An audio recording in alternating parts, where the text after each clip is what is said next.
O evento lotou o auditório do Sindlojas de Cachoeira do Sul.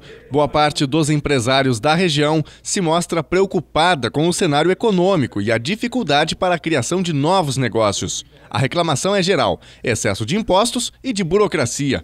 E é quase uma unanimidade que a instabilidade política e o clima de incertezas quanto ao futuro está atrasando a recuperação econômica do Brasil. A crise é muito mais gerada pela instabilidade política do país do que pela própria economia. Os negócios, o Rio Grande vai bem, o Brasil é um país com grandes perspectivas. Fomos muito bem por um período, o que nos dá insegurança ou o que talvez nos dá mais dificuldade de vencer a crise é a própria instabilidade política que o país vive. E o pior é que o que tem sido proposto de reformas pelo Congresso ou pelo governo federal está longe de resolver os verdadeiros problemas estruturais do país. Eu diria que, mesmo sendo cientista político, não acredito que a reforma política possa trazer algum resultado positivo para o cidadão ou para as empresas. O Brasil precisa se concentrar os seus esforços na revisão do Pacto Federativo, na reforma tributária, na revisão das leis trabalhistas, porque hoje a gente tem uma relação entre o capital e o trabalho muito mais moderna do que era em 1946, mas a nossa legislação ainda é de 1946, e também a realização de uma ampla reforma administrativa que aumente a eficiência dos serviços e dos investimentos que o Estado presta ao cidadão. A reforma tributária é provavelmente a mais difícil, a mais complexa de todas as reformas que precisam ser feitas no país. Porque imagine que a reforma tributária é como uma bomba relógio cheia de fios desencapados e que precisam ser organizados. Você não pode desconectar um que pode causar efeito nos outros. Por exemplo, um fator preponderante e muito importante para que realizemos a reforma tributária é a revisão do Pacto Federativo.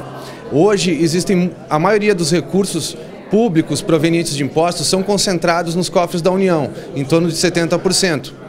Porém, para que se faça essa reforma, essa revisão do Pacto Federativo para que estados e municípios possam ter uma parte maior do bolo tributário, é preciso também mexer nas atribuições que os estados e municípios têm, nas competências que cada um tem, porque as competências precisam estar adequadas aos recursos que existem para realizar obras em saúde, educação e segurança, que hoje são atribuições dos estados. E os impostos pesam sobre os brasileiros. Aliás, cresceram quase 10% nos últimos 20 anos e hoje consomem cerca de 35% de toda a produção do país. O objetivo é sustentar os serviços públicos, cuja qualidade é duvidosa.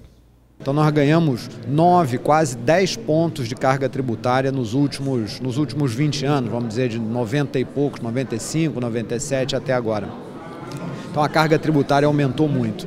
E o que a gente chama da anatomia? É como é que ela é composta, quer dizer, quais são os componentes da carga tributária. E aí a gente vai ver que dentre os vários tributos que existem no Brasil, tem 4 que são os que mais arrecadam, tem 4 elementos que o governo mais usa para tirar dinheiro do nosso bolso, que é o ICMS, que é o imposto que mais arrecada no Brasil, depois as contribuições ao INSS, a contribuição previdenciária, depois o imposto de renda e depois a COFINS. E a pergunta que fica é: qual o caminho para o Brasil voltar a produzir e a crescer? A resposta é objetiva. Os dois elementos centrais são simplificação, e, de outro lado, impedir que a carga se eleve ainda mais daqui para frente.